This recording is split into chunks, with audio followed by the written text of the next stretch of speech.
오늘 우리는 주님의 부활을 기념하는 부활주일로 지키고 있습니다. 부활주일은 우리 주님께서 우리의 죄를 위하여 십자가에 죽으셨다가 죽음을 이기고 다시 사신 것을 기념하는 날입니다. 아담 이후로 모든 인류는 죽음에 종속되어 있습니다. 예외 없이 사망의 종노릇하게 되었습니다. 아담의 자손으로 태어난 모든 사람은 죽습니다. 그러나 우리 주님께서는 죽음에서 부활하심으로 그 죽음을 이기셨습니다. 그리고 이제 주께서 사망 권세를 깨뜨리시고 사흘 만에 부활하셨듯이 주님과 연합된 모든 성도들 또한 죽음을 이기고 부활할 것입니다. 오늘 우리가 읽은 본문이 그것을 잘 증명해 줍니다. 본문을 유심히 보게 되면 고린도 교회에는 부활을 부인하는 자들이 있었던 것으로 그렇게 보입니다. 우리가 읽었던 12절 말씀을 제가 다시 읽겠습니다. 그리스도께서 죽은 자 가운데서 다시 살아나셨다 전파되었거늘 함께 읽겠습니다. 너희 중에서 어떤 사람들은 어찌하여 죽은 자 가운데서 부활이 없다 하느냐. 지금 너희 중에라고 하는 것은 교회 안 사람들을 가리키는 표현입니다. 너희 중에 죽은 자 가운데서 부활이 없다 하느냐. 부활을 부인하는 자들이 있었습니다. 35절에도 같은 표현이 있습니다. 조금 더 이 부활이 어떤 부활을 부인했는지를 잘 설명해 주는 표현입니다. 35절은 제가 읽도록 하겠습니다. 누가 묻기를 죽은 자들이 어떻게 다시 살아나며 어떠한 몸으로 오느냐 하리니 그냥 부활을 믿지 않은 것이 아니라 몸이 다시 사는 것을 믿지 않은 것이다.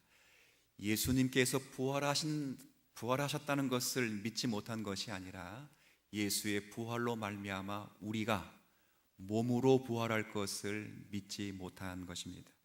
예수의 부활은 믿었고 예수의 생명은 믿었으나 우리가 몸으로서 부활할 것은 그 당시 여러 성도들이 믿지 못한 것으로 성경은 기록되어 있습니다. 교회 안에 부활이 없다고 주장하는 사람들이 왜 그런 생각을 하게 되었을까? 그럴 때 당시 헬라 철학의 영향을 받았기 때문에 그렇습니다.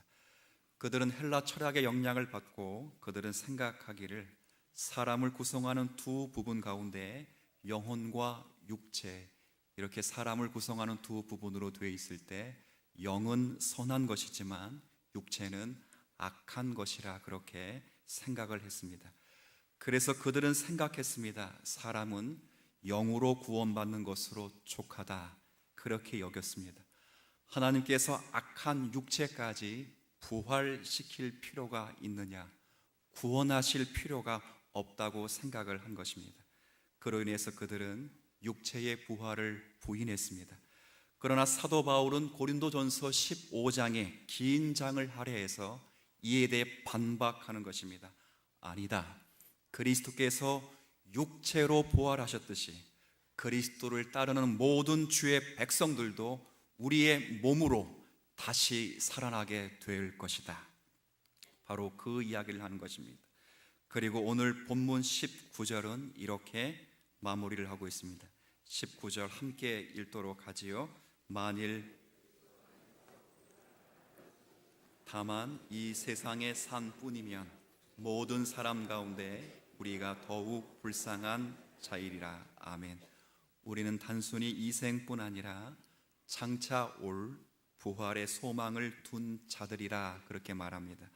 그리고 이런 부활이 없다면 우리는 어떤 사람들보다 더 불쌍한 자라 그렇게 이야기를 하는 것이죠. 이처럼 성경이 말하는 부활은 우리의 몸이 그리스도와 같이 거룩한 몸으로 다시 일어선다는 것입니다. 물론 그 몸이 어떤 것인지 우리는 잘 이해하지는 못합니다. 그러나 분명한 사실은 그 몸은 거룩하고 신령하며 영광스러울 것입니다. 그렇게 하여 우리는 부활하여 우리는 새 하늘과 새 땅을 맞이할 것입니다. 여러분, 그 사실을 믿으십니까? 그러나 그것이 부활에 대한 교리의 전부는 아닙니다. 장차 우리가 죽고 나면 예수 그리스도께서 역사를 끝내실 때, 마지막 역사의 재림 때에 우리가 몸으로 다시 살아날 것이다 라는 지금까지 제가 말한 부활의 교리가 부활의 교리의 전부는 아니란 말입니다. 우리가 죽음을 이길 수 있다는 이 영적 사실이 지금 우리의 현실에서 어떠한 변화를 가져올지를 생각하지 못하고 있다면 우리는 아직 부활 교리를 충분하게 이해하지 못한 것입니다. 도대체 이게 무슨 말인가? 부활의 교리를 참되게 이해한다는 말은 무엇일까? 부활은 장차 우리가 죽고 난 다음의 일인데, 그리고 예수님께서 이 역사의 마지막에 재림주로 오실 때 우리의 몸이 다시 살아나는 것인데, 과연 그것이 부활의 교리의 전부가 아니라면 우리가 부활을 무엇으로 믿고 섬겨야 하는가? 오늘 이 본문을 바울이 제시해 주는 것입니다. 일전에 제가 설교를 하면서 미국의 제널드 시처라는 분을 여러분에게 소개해 드린 적이 있습니다. 이분이 쓴 책 중에 하나님의 뜻, 그리고 하나님 앞에서 울다라는 책들이 있습니다. 꼭 한번 읽어보십시오. 참 좋은 책들입니다. 이 제럴드 시처라는 목사님은 미국의 신학 교수이시면서 목회를 하신 분이십니다. 그런데 이분은 인생 속에서 남다른 비극을 경험하신 분이었습니다. 목사로서 아내와 4명의 자녀를 둔 행복하고 성실한 가장이었습니다. 그러나 한 번은 이분이 복음 캠프를 섬기게 되었습니다. 모든 가족이 그 캠프를 참석하였고 그 집회는 정말 아름답게 마무리가 되었습니다. 이제 모든 사역을 마치고 그 밤에 그 식구들과 장모를 태우고 돌아오다가 이 목사님이 큰 사고를 당하게 됩니다. 맞은편에서 음주운전을 하고 중앙성을 침범해 들어오는 차와 정면으로 부딪혀서 아내와 그리고 자녀 1명과 장모가 그 자리에서 죽습니다. 이분은 졸지에 가족을 잃고 3명의 어린 자녀와 함께 세상에 남겨집니다. 자신이 잘못한 것도 아니고 상대방의 잘못으로 해서 가족을 잃고 3명의 어린 자녀와 함께 세상에 남겨집니다. 그리고 그렇게 해서 상대방의 잘못으로 가족을 잃은 사건을 당하면서도 그는 하나님의 뜻이 무엇인가를 찾기 시작했습니다. 처음에는 하나님께 원망했습니다. 주님, 도대체 제게 왜 이러시는 것입니까? 저는 목사였습니다. 그리고 복음 집회의 말씀 강사로 섬기러 간 것입니다. 그리고 저뿐 아니라 우리 모든 가족이 그 복음 집회를 섬기며 헌신했습니다. 그런데 제게 왜 이런 일을 만나게 하셨습니까? 하나님께 따졌습니다. 그리고 시간이 지나자 그렇게도 대답이 없자 그는 자신을 책망하고 자책했습니다. 그래, 그때 내가 너무 일찍 나오지만 않았었더라면 그때 그 스텝 가운데 한 사람이 하룻밤 더 묵고 가라고 할 때 밤늦게 운전하지 않고 하룻밤만 더 묵고 갔다면 과연 이런 일이 내게 생겼을까? 별 생각을 다 하면서 자신을 자책했습니다. 그리고는 어떻게든 믿음으로 이겨보려 하지만 녹록지 않습니다. 어떻게든 아내와 자녀를 잃은 참사까지라도 하나님의 뜻이라고 받아들이고 인정하고자 했습니다만 뜻대로 되지를 않았습니다. 그는 수많은 시간을 고통하며 하나님께 부르짖었습니다. 그분의 책을 읽어보면 그때 하나님의 뜻을 찾기 위하여 부르짖을 때 그가 듣기 가장 싫은 얘기가 뭐였냐면 모든 것이 하나님의 뜻이야. 무슨 뜻이 있을 거야. 그 소리를 가장 듣기 싫었답니다. 이렇게 고통스러워하다가 이 목사님이 점점 마음이 안정되면서 죽음에 대해서 생각을 하게 되었습니다. 가족들이 그런 사고를 당하지 않았다면 죽지 않았을까? 그건 아니겠죠. 몇 년을 더 살던 몇십 년을 더 살던 사람은 결국 죽게 됩니다.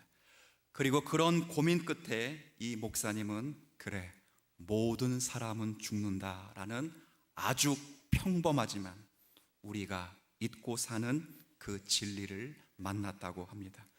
맞습니다. 모든 사람은 죽습니다. 사고로 죽지 않는다 하더라도 결국 모든 인생은 죽습니다. 그것은 결국 모든 인생은 죽음으로 귀결된다는 것입니다. 이 사실에 목사님은 주목했다고 합니다. 학식이 많은 사람도 죽고 돈이 많은 사람도 죽습니다. 아무리 이 땅 가운데 훌륭한 업적을 이룬 사람도 죽습니다. 죽어버리면 그만 아니겠습니까? 성경이 말하는 대로 사망이 인류를 지배하고 있음을 다시 한번 생각하게 되었답니다. 죽음 앞에서 사람은 두려움에 떨며 모든 것을 잃습니다. 그 죽음 앞에는 얼마나 오래 살았는가, 어떻게 살았는가는 큰 의미가 없습니다.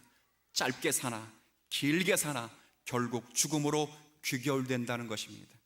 그때 목사님은 이 사실을 깨달았다고 합니다. 그게 뭘까요? 그래, 모든 사람은 결국 죽는다. 그러나 죽음으로 끝나는 그 인생을 무가치하게 하지 않기 위하여 예수 그리스도가 오셨다. 모든 인생은 결국 죽음으로 끝나게 되겠지만 그 죽음으로 끝나는 인생을 가치 있게 만들기 위하여 예수 그리스도가 오셨다, 그것입니다. 맞습니다. 사람이 몇 년 살던 어떻게 살던 인생은 비참하고 멸망한 것입니다. 그러나 성경은 이 사망과 죽음의 지배를 깨신 생명의 근원 되신 분이 있다고 분명히 말합니다. 바로 그분은 죽음에서 부활하신 예수 그리스도이십니다. 그분은 단순히 먼 훗날, 우리가 아직 모르는 먼 훗날에 우리에게 부활을 주시는 분이 결코 아니십니다. 그분은 우리에게 지금부터 부활의 능력으로 오시사 우리의 삶을 생명으로 채워 가시는 분이십니다. 그것을 성경이 친히 우리에게 증명해 줍니다. 요한복음 11장에 보면 여러분이 잘 아시는 사건이 하나 기록되어 있습니다. 예수께서 이 땅에 계실 때 사랑하는 사람 가운데 나사로라 하는 사람이 있었습니다. 그런데 그가 하루는 병들어 죽게 되었습니다. 하지만 이 소식을 접해 들은 주님은 여러분이 성경을 유심히 읽어보면 곧바로 찾아가시지를 않습니다. 웬일인지 시간을 일부러 지체하여 그가 죽은 후에나 방문하게 됩니다. 그러자 나사로의 누이인 마르다와 마리아는 예수님을 보고 반가워하면서도 소식을 듣자마자 곧바로 오지 않으신 것에 대해서 야속해 합니다. 뭐라 말하죠? 주님이 여기 계셨다면 우리 오빠가 결코 죽지 않았을 것입니다 라고 안타까워합니다. 그러자 예수님은 마리다에게 이렇게 얘기하십니다. 내 오라비가 반드시 다시 살아나리라. 그러자 마르다가 뭐라고 대답했지요? 아주 야무진 고백을 합니다. 이렇게 고백합니다. 주님, 마지막 날에 다시 부활할 때에 우리 오빠가 다시 살 것을 내가 믿나이다. 이 정도가 되면 굉장히 훌륭한 신학의 고백입니다. 우리 모두는 마르다의 고백이 맞다는 것을 압니다. 우리 모두도 부활을 믿지 않습니까? 이 정도 고백을 했으면 주님께서 좋다, 그 정도면 아주 훌륭하다, 오빠는 그때 살아날 것이다, 힘내라, 나 간다 하고 돌아가실 것 같은데 주님께서는 그것으로 만족하지 않으셨습니다. 그리고 나사로의 무덤을 찾아가십니다. 그리고 이해하기 힘든 행동을 하십니다. 주님은 나사로를 인하여 슬퍼하며 곡하는 자들을 분통히 여기시며 함께 나사로의 죽음을 슬퍼하십니다. 그리고 눈물을 흘리십니다. 이것은 정말 이해하기가 참 힘든 구절입니다. 왜 이해하기 힘들지요? 왜냐하면 예수님은 단순히 나사로가 죽어서 우시는 것이 아니시기 때문입니다. 예수님은 나사로가 죽어간다는 소식을 듣고 일부러 늦게 가셨다고요. 뭐 하실 때까지 기다리셨다고요? 죽으실 때까지 기다리셨다고요. 그리고 이제 살리실 것이라 그 말입니다. 그러면 반면에 웃음을 띠고 조용히 하라, 이제 내가 다시 살릴 것이다 하시면 됩니다. 그런데 주님은 슬퍼하시면서 눈물을 흘리셨습니다. 왜 그러셨을까요? 우리의 신앙의 선배들이 이 부분을 아주 멋지게 표현했습니다. 그 눈물은 다름 아니라 인간의 비참함을 보고 슬퍼하신 것입니다. 죽음으로 종결된 인생의 비참함을 보고 예수께서 그렇게 통곡하시고 우신 것입니다. 인간은 원래 하나님의 형상으로 창조되었습니다. 하나님과 함께 영생을 누리도록 지어진 존재입니다. 그러나 죄로 인하여 비참한 상태로 떨어져서 죽음 앞에서 무서워하는 그런 존재가 되었습니다. 그렇게 죽음의 지배를 당하며 무서워하며 어쩔 줄 몰라 하는 사람들을 불쌍히 여기시는 것입니다. 생명을 만들도록 창조된 인간이 하나님과 함께 영생을 누리며 복되게 살게 하기 위하여 만들어진 그런 존재가 죄의 지배당하며 공허하며 멸망으로 달려가고 두려워한다는 것을 슬퍼하신 것입니다. 주님은 그것에 대하여 슬퍼하며 분해하는 것입니다. 내 백성은 이렇게 살면 안 된다라고 말씀하신 것입니다. 그리고 그 자리에 이렇게 말씀하시죠. 나사로의 무덤 문을 열어라. 마르다가 얘기합니다. 주님, 죽은 지가 사흘이나 지났습니다. 썩은 냄새가 납니다. 그러나 그를 향하여 주님이 뭐라 말씀하십니다. 네가 내 말을 믿으면 오늘 영광을 보리라 말씀하시고 나사로야 나오너라 외쳤습니다. 거기서 주님은 나사로를 일으키십니다. 부활의 날까지 기다리셨다가 일으키시지 않았습니다. 죄와 멸망과 비참 속에 던져진 그 사람을 그 즉시로 일으켜 세우십니다. 죄와 죽음을 찢어내시며 거기에 생명을 채우시는 것입니다. 그 순간 주님은 이렇게 말씀하십니다. 내 아버지와 내가 인간을 만들 때에 이러라고 창조하지 않았다. 이제 내가 이들의 죄와 죽음을 깨트리고 생명으로 저들과 함께 할 것이다.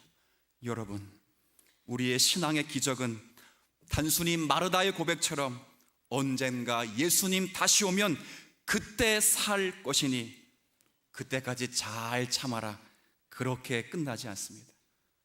마르다의 고백을 넘어 예수님이 죽음을 찢으시고 그를 나사로를 죽은 자 가운데 부활시키신 것처럼 예수의 부활에 동참한 자들을 향하여 그 생명으로 살라고 하시는 것입니다. 그리고 오늘의 이 말씀을 받고 있는 수많은 성도들에게 이제부터 여기서 이 삶을 누리셔야 한다, 그렇게 말씀을 하는 것입니다. 사랑하는 성도 여러분, 우리는 마지막 때에 예수님이 다시 오실 때에 예수님의 능력으로 우리의 몸이 부활할 것을 믿습니다. 여러분, 이 사실을 믿으십니까? 여러분, 그 사실을 믿으셨다면 여러분의 지금의 삶은 가치가 있습니다. 왜 지금의 삶이 가치가 있지요? 여러분의 지금의 삶은 그 부활의 생명으로 채워가는 과정이기 때문입니다. 뭘 해도 죽음으로 갈 때는 의미가 없겠지만 이젠 우리는 죽음으로 갈 자가 아닙니다. 반드시 다시 살아날 자들입니다. 영원히 살 것입니다. 그러므로 영혼을 사는 사람처럼 오늘의 부활의 생명을 살아야 합니다. 이 땅에 열심히 사셔야 합니다. 여러분들이 그렇게 인생을 낭비하도록 부름받지 않았습니다. 죽은 나사로를 부활의 때까지 기다려라, 그렇게 말씀하시지 않고 죽은 자 가운데 부활하실 것을 미리 말씀하신 그 주님이 죽음을 찢으시고 죽으신 나사로를 그 자리에 세워놓으시고 하나님의 생명으로 다시 살아가라, 그렇게 명하신 것입니다. 여러분은 영혼으로 부름을 받았습니다. 그 생명으로 하루하루를 채우라고 부름을 받은 것입니다. 바로 그것을 위하여 나사로를 세우시며 오늘 이 자리로부터 부활의 생명으로 살아라 권면하시는 것입니다. 우리는 살아 있습니다. 그리스도께서 주시는 고귀한 인격과 사랑을 부활의 생명으로 살아내셔야 됩니다. 여러분의 삶을 위해서 부활하시사 지금도 이끌고 계십니다. 그러므로 그렇게 우리의 시간을 낭비해서는 안 됩니다. 우리가 잘해서가 아닙니다. 우리가 멋진 삶을 살고 능력 있는 삶을 살아야 영생을 주시겠다는 것이 결코 아닙니다. 우리는 부족한 삶을 사는 것입니다. 주님은 여러분이 진토임을 능히 아십니다. 하지만 그 썩을 것을 심고도 썩지 아니할 것으로 다시 변화될 것입니다. 오늘 본문의 결론이 그래서 이렇게 끝납니다. 42절과 43절을 제가 읽어드리죠. 고린도전서 15장 42절과 43절입니다. 죽은 자의 부활도 그와 같으니, 잘 보십시오. 썩을 것으로 심고 썩지 아니할 것으로 다시 살아나며, 욕된 것으로 심고 무엇으로 살아난다고요? 약한 것으로 심고 무엇으로 살아난다고요? 살아날 것입니다. 그래서 57절, 우리 주 예수 그리스도로 말미암아 우리에게 승리를 주시는 하나님께 감사하노니, 함께 읽겠습니다. 그러므로 내 사랑하는 형제들아, 흔들리지 말고 항상 주의 일에 더욱 힘쓰는 자들이 되라. 이는 너의 수고가 주 안에서 헛되지 않은 줄 알미라. 아멘. 그러므로 여러분의 부족하고 연약한 삶이라도 심으십시오. 나중에 잘하면 심을게요, 이러지 마십시오. 지금부터 심으십시오. 수많은 사람들이 다이어트에 실패하는 이유가 무엇이죠? 전부 제가 보니까 내일부터 할게요, 그거 아니겠습니까? 운동화 사고, 트레이닝복 사고, 어디 가서 헬스장 끊어놓고 그때부터 다이어트 하시면 안 됩니다. 언제부터 해야 합니까? 오늘 밤부터 슬리퍼라도 신고 뛰어나가셔야 됩니다. 그래야 되는 것입니다. 여러분의 삶을 지금부터 심으십시오. 저 문 밖에 서서 그리스도의 영원한 생명으로 살아내십시오.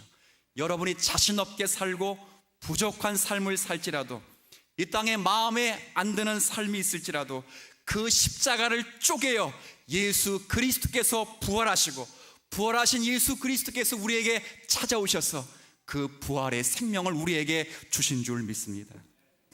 부활은 이런 것입니다. 잘해서 사는 것이 아닙니다. 하나님께서 기적을 만들어 주셨고, 그 기적으로 말미암아 죄인과 죽은 자들을 살려 그들에게 영생을 누리게 하시는 하나님의 기적입니다. 이 기적을 매일매일 여러분의 삶으로 누리시고 실천하시면서, 주님, 저의 가정에서, 저의 직장에서, 저의 사회에서, 이 교회에서 제가 썩어질 것을 심겠습니다. 그러나 이 썩어질 것으로부터 주께서 영원한 것으로 바꿔주시기를 원합니다.